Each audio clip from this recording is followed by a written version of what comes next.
नमस्कार मित्रांनो, मी रवींद्र वाडेकर. आपलं यूट्यूब चॅनल टुरिझम कॅपिटल नॉर्थमध्ये तुम्हा सर्वांचं पुन्हा एकदा स्वागत आहे. आज आपण शिवसृष्टी भाग 2 याची माहिती जाणून घेऊयात. यापूर्वी आपण पहिल्या भागात राजचतुर्रूपी शिवसृष्टीची माहिती जाणून घेतली. आज आपण शिल्परूपी शिवसृष्टीची माहिती जाणून घेऊयात. शिवाजी महाराजांच्या जन्माच्या वेळेचं हे शिल्प आहे. राजमाता जिजाऊ बाल शिवबाला पाण्यात टाकतानाचं शिल्प येथे कोरलेलं आहे. 19 फेब्रुवारी 1630मध्ये छत्रपती शिवाजी महाराज यांचा जन्म झाला. शिवनेरी किल्ल्यावर असणाऱ्या शिवाई देवीच्या नावावरून शिवाजी हे नाव ठेवण्यात आलं. सध्याच्या पुणे जिल्ह्यातील जुन्नर तालुक्यात हा शिवनेरी किल्ला येतो. शिवाजी महाराजांचा जन्म झाला त्यावेळेस महाराष्ट्राला आदिलशाही, निजामशाही आणि मोगलशाही तिन्ही सत्यांचा वेढा पडलेला होता. छत्रपती शिवाजी महाराजांचा जन्म झाल्यामुळं एक आशेचा किरण आपल्या भारत देशात उगवला. शहाजी राजे यांनी बाल शिवाजी आणि राजमाता जिजाऊ यांच्यासाठी पुण्यात लाल महाल बांधून दिला आणि तेथे त्यांची व्यवस्था केली. तेथे बाल शिवाजी आणि राजमाता जिजाऊ यांनी गाव सावरलं की जे की तेथे आदिलशाही सरदार मुराद जगदाने पुण्यात गाढवाचा नांगर फिरवला होता आणि ही जमीन नापीक आहे, येथे कोणी राहू नये असं घोषित केलं होतं. त्यामुळे राजमाता जिजाऊ, शहाजीराजे आणि बाल शिवाजी यांनी ही जमीन सोन्याच्या नांगरानं नांगरली आणि गेलेल्या प्रजेला येथे बोलावून पुन्हा वस्ती बसवली आणि तेथे कायदा आणि सुव्यवस्था निर्माण केली. शहाजीराजे, बाल शिवाजी आणि राजमाता जिजाऊ यांचं शिल्प येथे कोरलेलं आहे. यांच्या भेटीचा प्रसंग येथे दाखवलेला आहे. बाल शिवाजी यांचं शिक्षणही सुरू होतं, जे की लढाई, शस्त्र चालवणे, न्यायदान करणे. न्यायदानाचं हे एक शिल्प येथे कोरलेलं आहे. एका गुन्हेगाराला शिक्षा सुनावतानाचा प्रसंग येथे या शिल्पात रेखाटला आहे. छत्रपती शिवाजी महाराजांचं वय अवघे 16 होतं. छत्रपती शिवाजी महाराजांनी पुण्यापासून 25 कोसावर असणारं आणि भोर तालुक्यातलं रायरेश्वराच्या मंदिरामध्ये स्वराज्य स्थापनेची शपथ घेतली. त्यावेळेचं हे शिल्प आहे. छत्रपती शिवाजी महाराज आणि मावळ प्रांतातील सवंगड्यांनी येऊन येथे स्वराज्य स्थापनेची शपथ घेतलेलेचं शिल्प येथे कोरलेलं आहे. प्रसंग जावळीचा चंद्रराव मोरे याच्यावरील विजयाचा आहे. छत्रपती शिवाजी महाराजांनी त्याला अद्दल गाडवल्यानंतर तो शरण आला, त्या प्रसंगीचं हे शिल्प येथे रेखाटलं आहे. हे शिल्प आहे अफजलखान वधाचं. छत्रपती शिवाजी महाराजांची कीर्ती या प्रसंगामुळं देशभर पसरली. आदिलशाहीचा मातबर सरदार अफजलखान हा स्वराज्यावर चालून आला, त्यामुळे त्याचा बंदोबस्त कसा करावा या पेचात छत्रपती शिवाजी महाराज होते. पण छत्रपती शिवाजी महाराजांनी याला हाताळताना लढाई लढले नाही, तर गनिमी काव्याने याच्याशी लढा दिला. त्यामुळे 10 नोव्हेंबर 1659 रोजी त्याला सातारा जिल्ह्यातील प्रतापगड येथे पायथ्याशी बोलावलं आणि आपण सल्लामसलत करू असं म्हणून एक तारीख निश्चित केली. त्यामुळे 10 नोव्हेंबर 1959 रोजी ही भेट ठरली आणि तेथे अफजलखानाने छत्रपती शिवाजी महाराजांची दगाफटका केला. त्यामुळे शिवाजी महाराजांनी अफजलखानाच्या पोटात वाघनखे खुपसून त्याचा खून केला. त्यामुळे या प्रसंगामुळं छत्रपती शिवाजी महाराज यांची कीर्ती देशभर पसरली आणि एक जरब निर्माण झाली. छत्रपती शिवाजी महाराजांच्या ज्या काही 7-8 मुख्य घटना आहे, त्या घटनेमध्ये ह्या अफजलखान वधाची नोंद होती. हे छायाचित्र आहे छत्रपती शिवाजी महाराज बाजीप्रभू देशपांडे यांचे, जे घोडखिंडी जवळचा प्रसंग आहे. अफजलखानाच्या वधानंतर छत्रपती शिवाजी महाराजांच्या विरुद्ध आदिलशहाने सिद्धी-जोहर ह्या मातब्बर सरदाराला पाठवले. ज्यावेळेस छत्रपती शिवाजी महाराज पन्हाळगडावर होते, त्या सिद्धी-जोहरने पन्हाळगडालाच वेढा टाकला. त्यामुळे पन्हाळगडाहून निसटणे अवघड होतं. त्यामुळे छत्रपती शिवाजी महाराजांनी युक्तीने मार्ग काढून तिथून ते निसटले. निसटल्यावर सिद्धी-जोहरही त्यांच्या मागावर होते.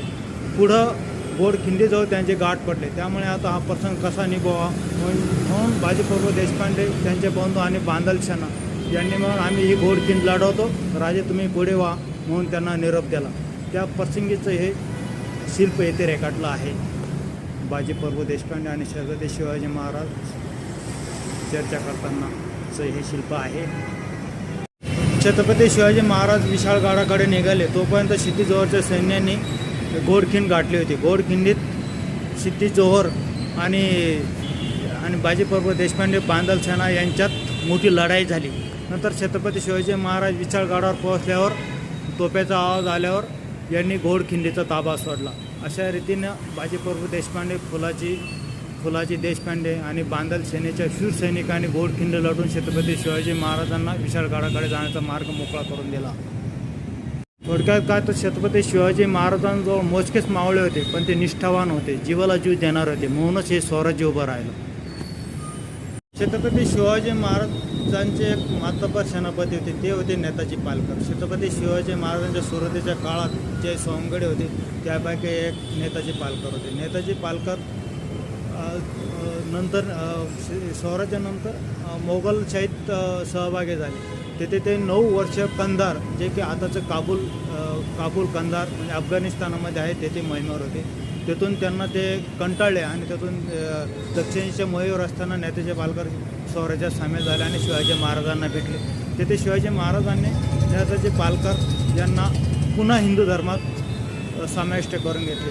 ते मोगलशाहीत असताना त्यांचं नाव कुली खान असं ठेवलं होतं. पुन्हा छत्रपती शिवाजी महाराजांनी सिद्ध करून त्यांना पुन्हा हिंदू धर्मात घेतलं. त्या प्रसंगीचं हे शिल्प आहे. हे आरमार उभारणीच्या वेळचं शिल्प आहे. छत्रपती शिवाजी महाराजांनी समुद्राचं महत्त्व ओळखलं होतं. मोगल खूप साम्राज्यशाली होते, पण त्यांनाही समुद्र सागराची जाणीव नव्हती, महत्त्व नव्हतं. तर छत्रपती शिवाजी महाराजांनी बरोबर समुद्राचं महत्त्व ओळखून आरमार उभारलं.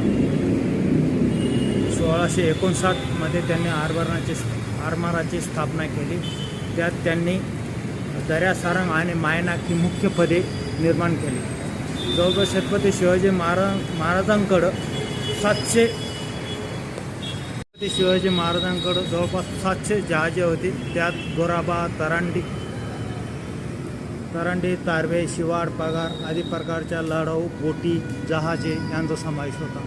तयार करताना शेतकऱ्यांना त्यांच्या झाडांचा योग्य मोबदला द्यावा. फणस, आंबा ही झाडे वाढी लागण्यास खूप वर्ष लागतात. त्यामुळे त्या शेतकऱ्यांना योग्य मोबदला देऊन त्यांचं लाकूड पाटा घ्यावा, असं धोरण छत्रपती शिवाजी महाराजांनी त्या काळात अवलंबलं होतं. छत्रपती शिवाजी महाराज यांचं आरमार हे त्या काळात खूप बलाढ्य होतं. ज्यावेळेस पुरंदरचा तह झाला होता, त्यावेळेस पुरंदरच्या तहात जे 23 किल्ले गेले होते, त्या 23 किल्ल्यामध्ये कोंढाणा किल्ल्याचा समावेश होता. त्यामुळे तो किल्ला घेण्याचं छत्रपती शिवाजी राजांनी पुन्हा ठरवलं. अशा ही चर्चा चालू असतानाच तानाजी मालुसरे, जे की छत्रपती शिवाजी महाराज यांचे बालमित्र होते, त्यामुळे त्यांच्याजवळ विषय काढला. ते त्यांच्या मुलाच्या लग्नाच्या पत्रिका द्यायला छत्रपती शिवाजी महाराजांकडे आले होते. पण त्यावेळेस त्यांच्या कानावर पडलं की कोंढाणा किल्ला जिंकण्याचं महाराजांनी ठरवलं आहे. त्यामुळे तानाजी मालुसरे यांनी शिवाजी महाराजांना सांगितलं की हा किल्ला लढण्यासाठी मीच जाणार. त्यामुळे आधी लग्न कोंढाण्याचे, मग रायबाचे, अशी शपथ त्यांनी घेतली.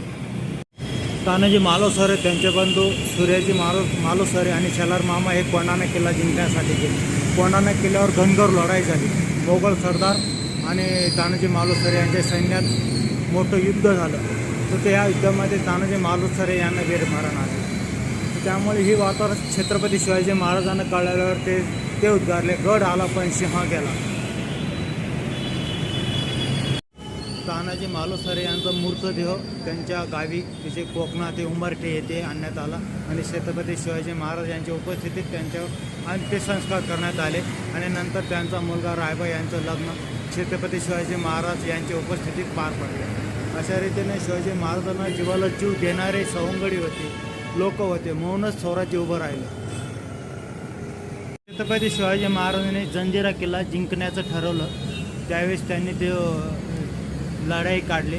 त्यावेळेस हे शिल्प येथे रेखाटलं आहे. जंजिरा किल्ल्याची पाहणी करताना छत्रपती शिवाजी महाराज दिसत आहे.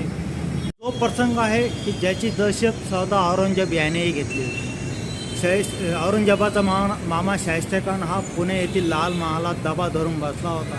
त्याचा बंदोबस्त कसा करावा या विवंचने छत्रपती शिवाजी महाराज. पण एक दिवस त्यांनी युक्ती केली आणि लग्नाच्या वरातीत सहभागी होऊन लाल महालात गेले. स्वतः छत्रपती शिवाजी महाराज लाल महालात राहत असल्यामुळे त्यांना त्या लाल महालाच्या वाटा माहीत होत्या, पळवाटा माहीत होत्या. त्यामुळे शाहिस्ते खान कुठे आहे, कसं आहे, कुठून वाट आहे याची त्यांना इंतेभूत माहिती होती. एक दिवस त्यांनी आत शिरून शाहिस्ते खान मरणारच होता, पण त्याचं ते बोटावर निभावलं. त्यामुळे शाहिस्ते खानची 3 बोटे छाटले गेले. त्यामुळे शाहिस्ते खान 5 एप्रिल 1663ची ही घटना आहे.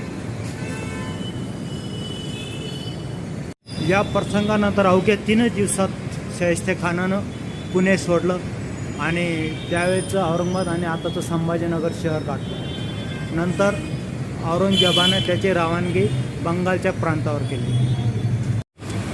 हे आग्रा भेटीचं छायाचित्र आहे की जिथे छत्रपती शिवाजी महाराजांना कैद केलं होतं.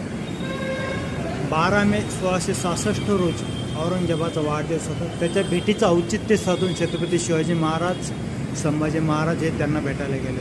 पण औरंगजेबाने तेथे त्यांना कपटाने कैद केले आणि कंधार, काबूल या मोहिमेवर पाठवण्याचा घाट घातला. परंतु शिवाजी महाराजांना माहीत होतं की इथं आपला घातपात होऊ शकतो, त्यामुळे इथून निसटणे शक्य आहे. त्यामुळे त्यांनी युक्ती केली आणि पेठाऱ्याच्या माध्यमातून ते निसटले. पण असं म्हटलं जातं की हे केवळ पेठाऱ्याच्या माध्यमातून नाही तर ते वेषांतर करून पोहोचले, असं काही इतिहासप्रेमींचं मत आहे. पण हा औरंगजेबाला वर्मी लागलेला गाव आहे की छत्रपती शिवाजी महाराज एकदा औरंगजेबाच्या तावडीतून निसटले, ते कायमचेच निसटले, पुन्हा ते कधी सापडले नाही. या गोष्टीचा पस्तावा औरंगजेबाला आयुष्यभर होता. तो दक्षिणात आल्यावरही असंच म्हणायचा की बा ही माझ्या आयुष्यातील सगळ्यात मोठी चूक आहे की शिवाजी महाराज माझ्या तावडीतून निसटलाच कसा. असं या बाजूनं अशी शिवसृष्टी शिल्प कोरलेले आहे. शिवसृष्टीची शिल्पे. छत्रपती शिवाजी महाराजांचा हा शौर्य पुतळा, हा गजबजलेला क्रांती चौक. ही सायंकाळची वेळ असल्यामुळं बरीचशी गर्दी आहे वाहनांची. एका उड्डाण पुलाखाली या शिवसृष्टीची निर्मिती केली आहे. नागरिकांसाठी बसण्याची व्यवस्था पण केली आहे.